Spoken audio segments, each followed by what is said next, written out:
रस गगन गुफा में अजर झरे, रस गगन गुफा में अजर झरे। बिन बाजा झनकार उठे जहां, समझ परे जब ध्यान धरे। बिन बाजा झनकार उठे जहां, समझ परे जब ध्यान धरे। रस गगन गुफा में अजर झरे, रस गगन गुफा में। 10वें द्वारे ताली लागी, 10वें द्वारे ताली लागी। अलख पुरुष जहीं ध्यान धरे, अलख पुरुष जहीं ध्यान धरे। काल कराल निकट नहीं आवे, काल कराल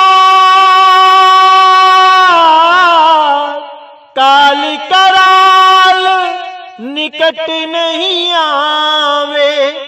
काम क्रोध मद लोभ जरे, काम क्रोध मद लोभ जरे। रस गगन गुफा में अजर झरे, रस गगन गुफा में। जुगन जुगन की तृष्णा बुझानी, जुगन जुगन की तृष्णा बुझानी। कर्म भरम अध व्याध टरे, कर्म भरम अध व्याध टरे।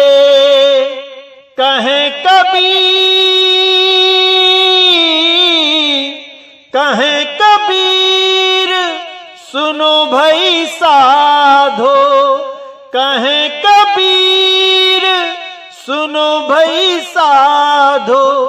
अमर होए कब हूँ न मरे, अमर होए कब हूँ न मरे। रस गगन गुफा में अजर झरे, रस गगन गुफा में।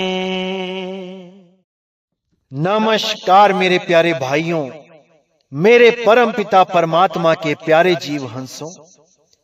मैं बहुत शुक्रगुजार हूं उस मालिक का जिसने मेरे भाइयों को इतना विवेकी बना दिया कि वो हर छोटी से छोटी बात को अच्छी तरह समझ रहे हैं और सत्य सत्य का निर्णय करते ही जा रहे हैं।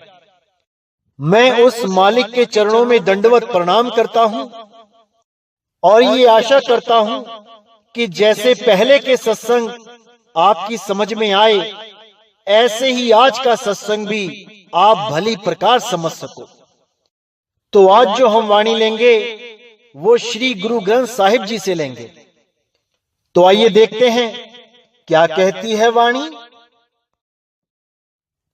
बाहर ढूंढन ते छूट परे, गुर घर ही मां ही दिखाया था। यानी मैं जहां बाहर मालिक को ढूंढता फिरता था, कभी जंगलों में, कभी पहाड़ों में, कभी नदियों में, कभी तीर्थों में, कभी कहीं, वो मेरी सारी भटकना मेरे गुरु ने खत्म कर दी और मेरे परमपिता परमात्मा का निज स्थान बता दिया कि मैं कहां ढूंढूं जो मुझे वो मालिक मिले। तो बाहर की जितनी दौड़ थी वो सब मेरे गुरु ने मेरी खत्म कर दी और कहां लेके आया मुझे? गुर घर ही मां ही दिखाया था। ये कौन सा घर है? ये मेरी देह है। इसी देह पे आना पड़ेगा, देह के अंदर नहीं जाना है, देह तक आना है। क्योंकि परमात्मा का वास देही के द्वारा ही पता लग सकता है। वो गुप्त भेद है कि मेरा मालिक कहां है। बड़े बड़े योगी, जपी, तपी, सन्यासी उस परमात्मा को अपनी देह में ही ढूंढते रहे और देही के अंदर जितने चक्र होते हैं उन चक्रों की ही साधना करते हुए इस देह को छोड़ के चले गए। लेकिन परमात्मा देही में नहीं है, इसलिए उसकी खोज वो पूरी नहीं कर पाए। लेकिन हमें गुरु साहिबान बताते हैं कि वो परमात्मा आखिर है कहां, कहां ढूंढे उसे। तो कहते हैं अनुभव अचरज रूप प्रभ पेखिया, मेरा मन छोड़ न कतहु जाया था। यानी उस अनुभव, उस अचरज रूप, उस परमात्मा का जो शब्द रूप है वही अचरज रूप है, क्योंकि वो ना तो देखने में आता है, ना बोलने में आता है, ना ही इन कानों के द्वारा उसको सुना जा सकता है। वो ऐसा अचरज रूप है जिसको प्राप्त करने से ये मन की दौड़ खत्म हो जाती है। इसीलिए बोला मेरा मन छोड़ना कतहु जाया था। उस मालिक को, उस परमात्मा को छोड़ के मेरा मन कहीं और लगता ही नहीं है। तो आगे कहते हैं मानक पायो रे पायो, हरि पूरा पाया था। अब मानक का क्या मतलब है? यहां पे मानक का मतलब है ठहराव, यानी उसका भेद पता लग जाना। अब जब भेद पता लग गया, अब मन को ठहराव मिल गया। अब ये सूरत भागेगी नहीं, अब ये अपने निज स्थान को, अपने निज रूप को, अपने निज नाम को पहचान के ही रहेगी। जब गुरु के द्वारा सैन मिल जाती है तो परम ठहराव आ जाता है। इसीलिए बोला मानक पायो रे पायो, हरि पूरा पाया था। जब गुरु के द्वारा सैन मिल गई, मानक मिल गया, तब हरि पूरा, यानी वो शब्द गुरु अब मिल ही जाएगा।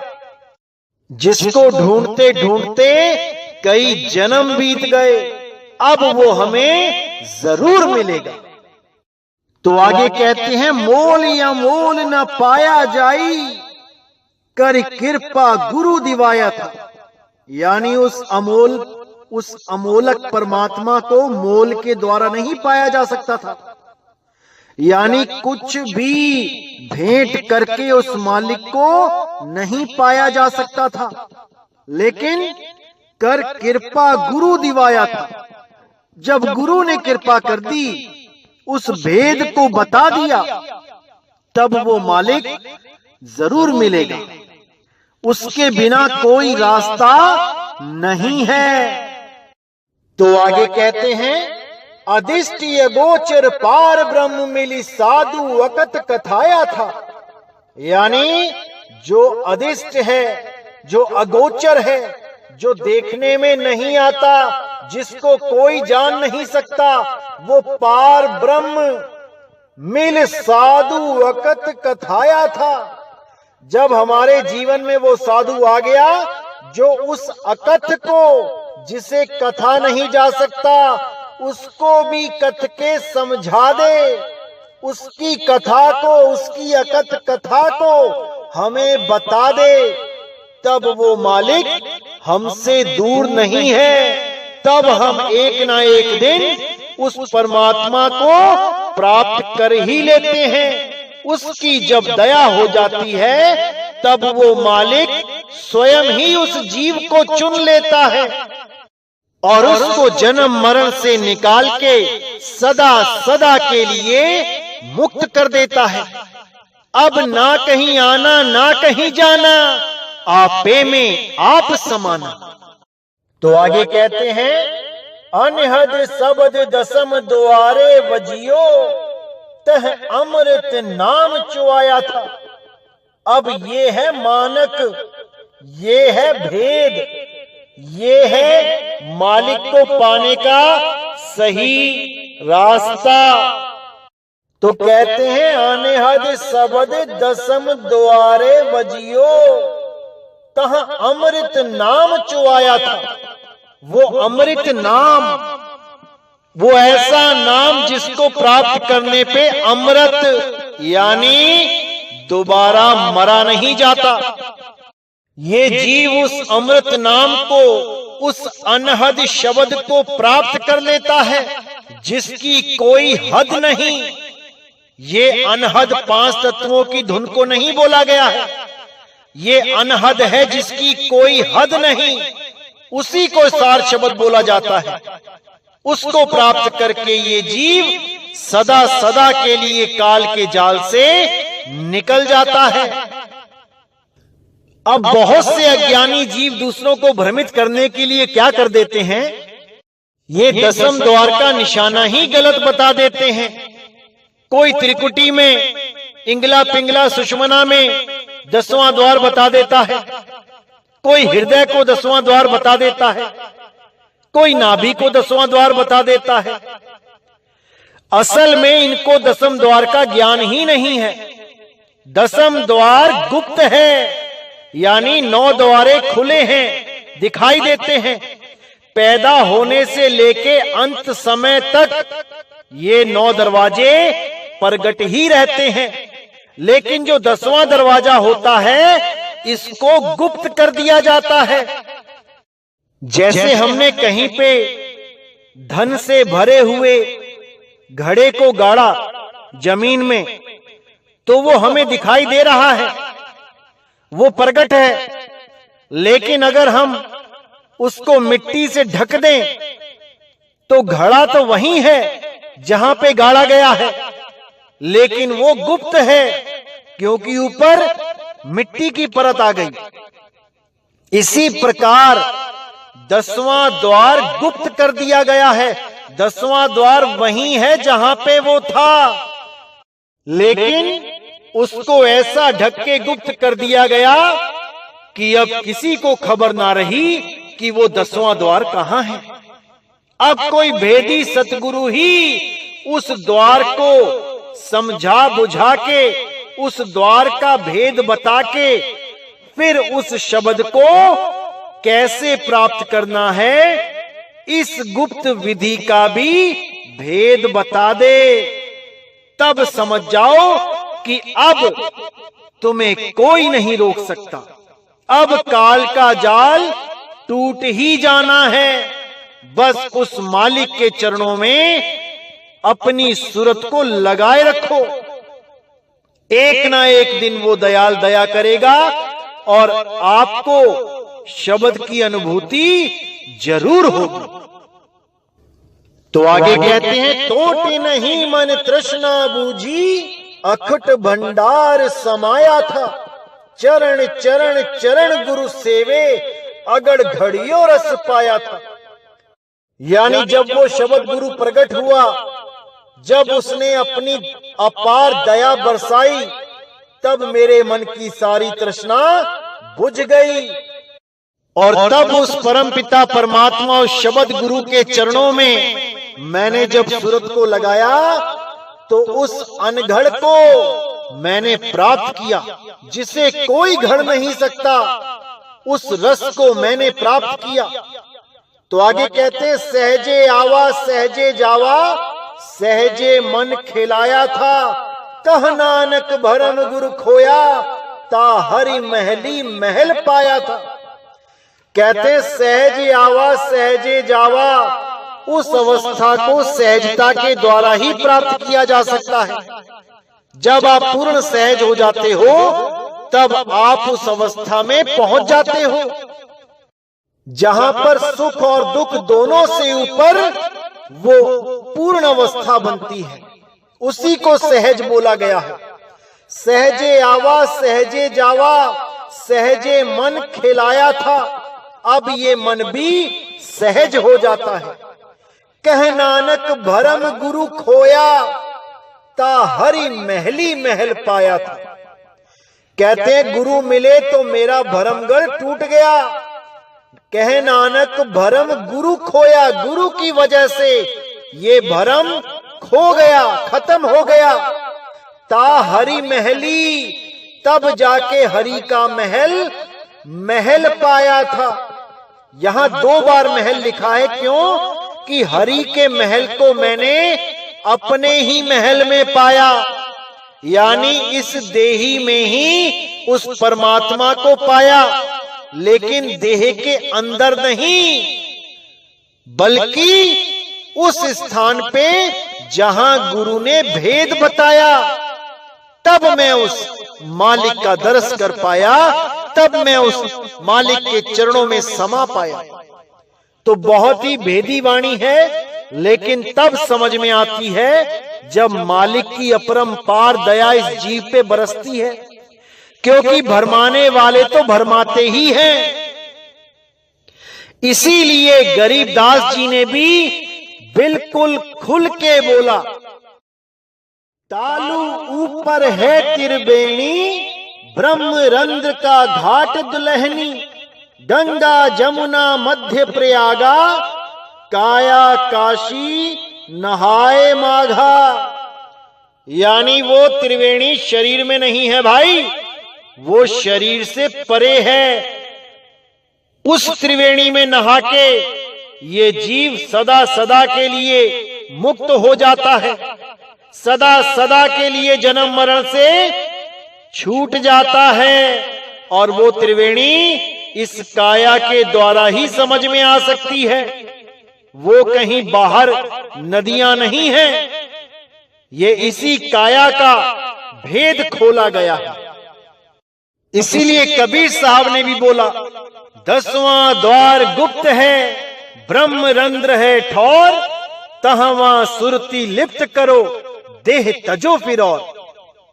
कि जहां पे गुरु भेद बताते हैं उस सार शब्द का, वहां पे सूरत को स्थिर करो और उस अखंड शब्द से प्रीत करो, जिस पर मालिक की दया होगी, जिसको उस शब्द गुरु से मिलने का भेद पता लगेगा, बस वही उस मालिक से मिल पाएगा।